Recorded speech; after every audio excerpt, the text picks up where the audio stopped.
Good morning. Welcome to Let's Get Growing. We're in the garden today. Going to take a second look at our fuchsia standards that we started. I don't remember when we started this. I think it was March, might have been early April. But we took a 6-inch pot of fuchsia marinka that had a good strong leader on it, or a main upright stem, and we decided to turn it into a standard. So you can see we're mid-July now. We actually have a standard to the height we want. It's had a little pinch taken out of the top, so you can see that the head is forming. But now we've got to do the maintenance part of standards for fuchsias, lantanas, things like that. And that's being sure that all these side shoots are removed. It's really important to keep taking these off now, because what happens is if you leave shoots down here, these shoots up here can suffer. These grow extremely fast. Then we just want everything to go to our upper part. So for the most part, we can just pick those off. They don't need to be cut. The stem doesn't need to be retied yet. Got a few weeds coming on in here, but that's okay.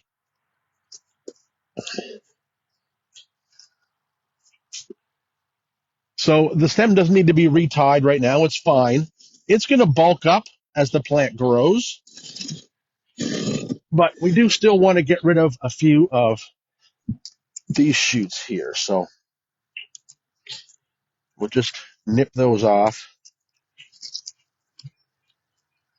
And we're going to have this one branch out at about the top of the bamboo stake that we've got here. So there we go.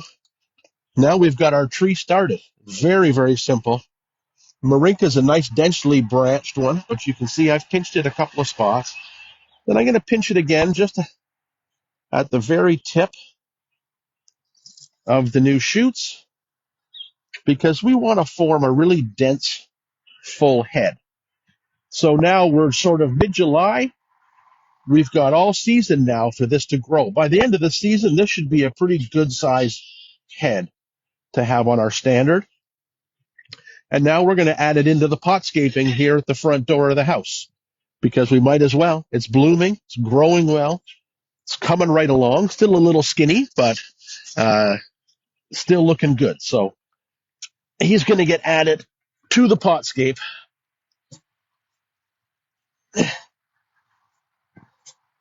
And talking about standards, there's all kinds of things you can do with standards. This one I didn't think would be a possibility, but we found one the other day. This is an alternanthera party time. Been trained as a standard already too, but you can see what's happening with this guy is that the head is getting too big. When you've got young standards, you still need to watch the pruning, and you're going to do it on a regular basis through the season, because you don't want the head to outgrow the plant. And this would be, well, this is getting very top heavy. We've got to get it into a heavier pot. We'll put it probably into a clay pot that's got some weight for it, but we also need to reduce the size. You can see that it's getting a bit big, a bit top heavy. So we're going to cut some of the stems back so we can reduce the top heaviness of the plant. Not going to hurt the plant at all. We're always cutting. When we cut back something, we always cut just above a node right here. If I went around and cut up here and left pieces like this, and this goes for any kind of pruning, if I leave a piece like this, nothing happens other than that piece dies. So you want to take that piece down to just above a new set of buds there, and then you don't have messy sticks. So we can prune back, shape, tidy up.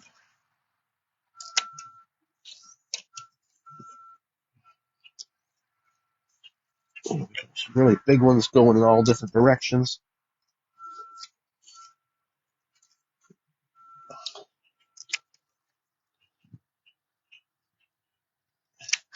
Certainly the plant will be much happier for all of this pruning work. Plus it'll keep the standard looking nice and tidy.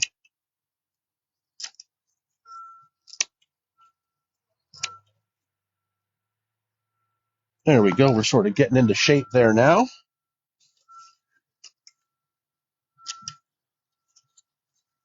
I think it's looking a lot better already. I think a couple of them back a little further than I initially did. And there's no problem with going and doing a cut and then coming back and doing it again a little further. That's okay.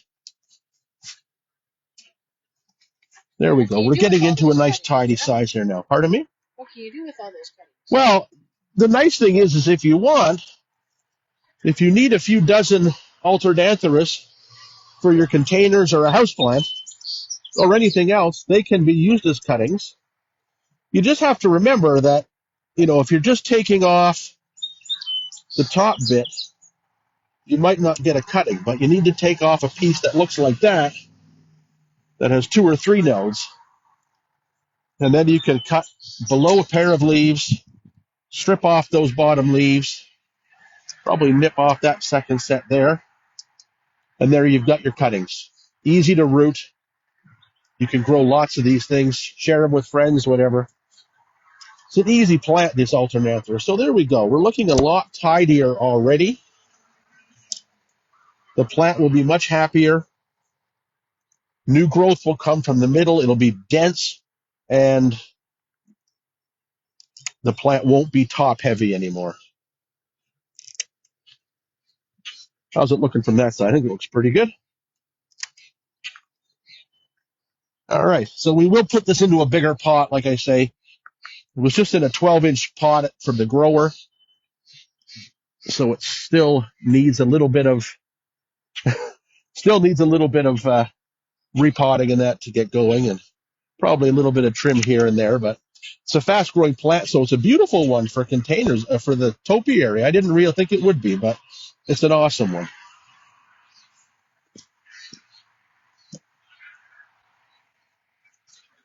Now, the next thing we're going to talk about is a little bit of weed control. Now, if you're looking at the patio here, you can see that I've got some big weeds. It's a little bit messy. At this time of the year, we get some rains, and the quick-growing things like the fleabanes, which are annuals, come up extremely fast and grow ridiculously quickly and get big and out of the way, out of hand really quickly. And these will get up to like 3 feet tall in like a week. It's amazing how fast they grow. So we don't want those ones. We have to pull those by hand. But when we're down and just maintaining the small stuff, I got out my weed torch yesterday and did a big cleaning of an area. So I'm just going to show you how the weed torch works. It can be a little intimidating because it's basically a big flamethrower essentially, but it's really, really effective as a chemical-free way to keep the small weeds out of your patio cracks, driveway cracks, things like that, open gravel pathways, that sort of thing. You don't want to use it in the garden because anything you hit's going to get damaged by it. But for solid areas like this, it's great. And I think the biggest misconception with the torches is that you have to burn the crap out of the weeds.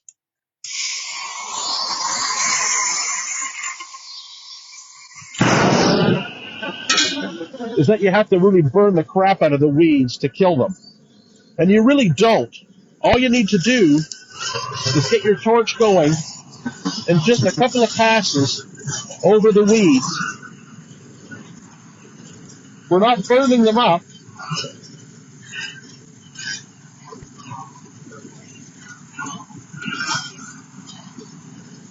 but when you do a few passes of the torch over the weeds, and especially if the weeds are small, you get very quick and very effective kill. So what you're not trying to do is, like I say, you're not trying to barbecue the weeds. You've got about 1,500 degrees coming out of the end of the torch, and all you need to do is pass that heat over the plants, and it's going to kill all the top growth. It really just essentially makes the water in the cells of the leaves explode and burst, and then the plants die. Look at how fast an oxalis goes. Look at the one here. You can see the one here completely gone already. Can you see that, Laura? I can find another one.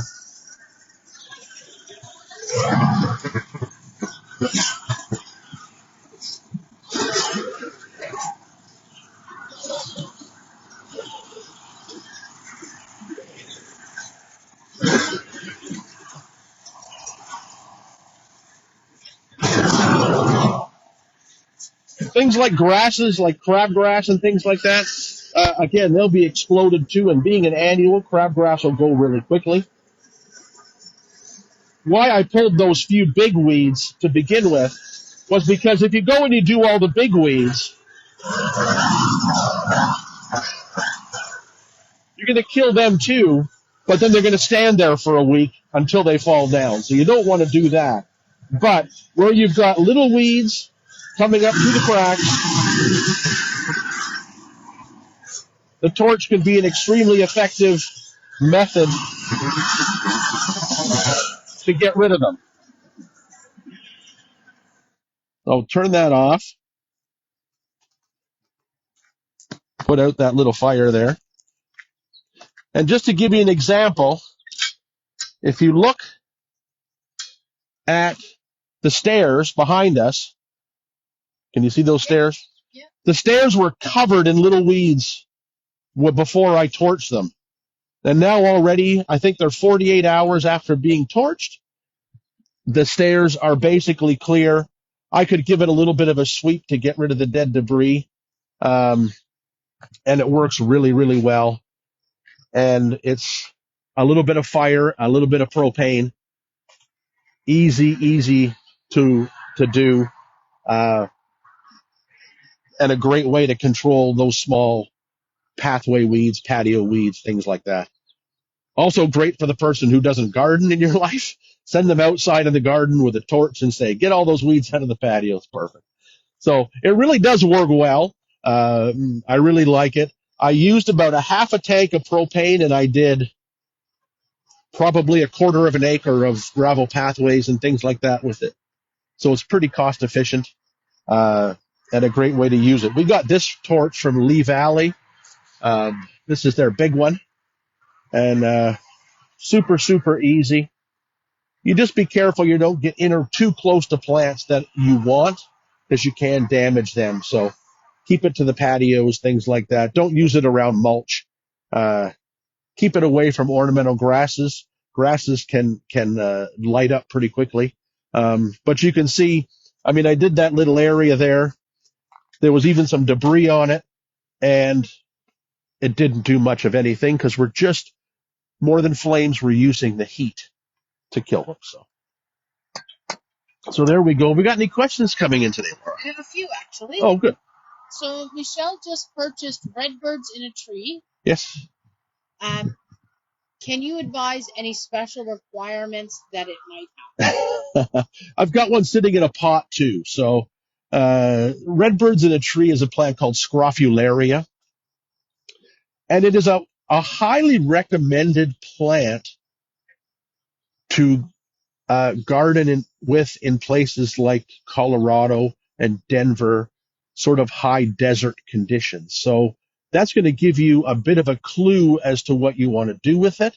I would say full sun,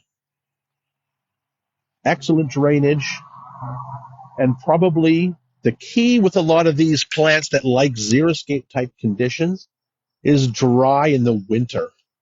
You don't want to have uh, it in an area where a lot of moisture sits for the winter time. So plant yours where you think you're going to work. I'll plant mine where I think it's going to work, and we'll compare notes next year. I have had it once before, but I never gave it the proper sort of trial in the garden. So I saw it available again, um, and I thought I'm going to try this again. I think it's native to like Texas and New Mexico areas and stuff, so that gives you a bit of a hint. You know, uh, we'll figure it out together. If we can do it, it's a great long blooming xeriscape plant. So uh, good stuff. Yeah, scrophularia. Rosalind would like to know if she can turn her rose mallow into a stem. The rose mallows, the perennial hibiscus, or the rose of Sharon type. So hibiscus can make standards really well. The tropical hibiscus, absolutely. Uh, Rose of Sharon's, absolutely. The perennial hibiscus, which I think is what she might be referring to, no, you can't do it because those stems die back to the ground every year. So if you have a hibiscus that's either tropical or hardy that maintains its woody stems, then you can do it. But you have to have that maintenance of the woody stems for year round. Yeah. So Bruce's daylily, Rusty Ryan, only has one flower stem. Usually it has a lot more. Should we transplant it after it blooms? So I guess my question to that is how tight is the clump? Is it a really congested clump, or is that clump now getting not enough sun? That would be my two questions. If it's only got one flower spike and it's normally full, I would consider digging it, splitting it up, replanting it, but check the sunlight levels where it's planted now. Of course, I look at our garden and I look at the shrub bed that we're standing beside, and it used to be a mixture of shrubs and full sun perennials, and now it's about 80% of that garden is in the shade. So the garden's always changed, light levels always change, so perhaps that plant just needs to be moved to a sunnier spot and maybe split and divided. And that could be done with daylilies anytime. You could do that now if you wanted to, right after bloom's over. If it's finished blooming, go ahead and do it. The daylilies won't mind. They can be divided any time of the year. Paula's wondering if you could suggest why her brugmansia plant isn't flowering. The plant itself is doing very well. So I've noticed, and I probably could have researched this, but I've noticed with our brugmansias that are blooming well, they have the main trunks, and then the canopy branches off into small little spurs. And it's at the end of those spurs that the flowers are being produced. So you need to encourage, if you have good trunks, you need to sort of encourage those little spurs that you see near the top of the plant to produce. Not, you leave them there. Don't trim them back. Like I think my problem was I was bringing brugmansias in, cutting those tops off, using them for propagation, and then having trunks with just having to fill up again with new shoots before they could get to that point of making those little side branches. So I think that's the key. Look for those little side branches, encourage them. Don't cut them off when you bring the plants in the fall. With our big Kongzilla that we showed, I think last week, that was what we did. We absolutely just left all that canopy intact, and all those shoots, as soon as the plant started to get growing again in the spring, all those shoots formed flower buds right away. So I think that's the key point to get those brugmansias to that little point of maturity. And if people want to see it blooming, they should visit the Instagram or Check Facebook. out our Instagram or our Facebook page, and you can see pictures of that Kongzilla in bloom. It's absolutely insane right now. So it's the best brugmansia I've ever had blooming. So I'm pretty pleased with it. It's amazing. So go to Instagram or Facebook and have a look at that. Even look back on YouTube at a couple of our previous videos, and you'll see it. We showed it a couple of times. So, all right, are we all wrapped up? We're all wrapped up. Okay, it's a beautiful day. Get out in the garden. Have a good time. We'll see you next time on Let's Get Growing.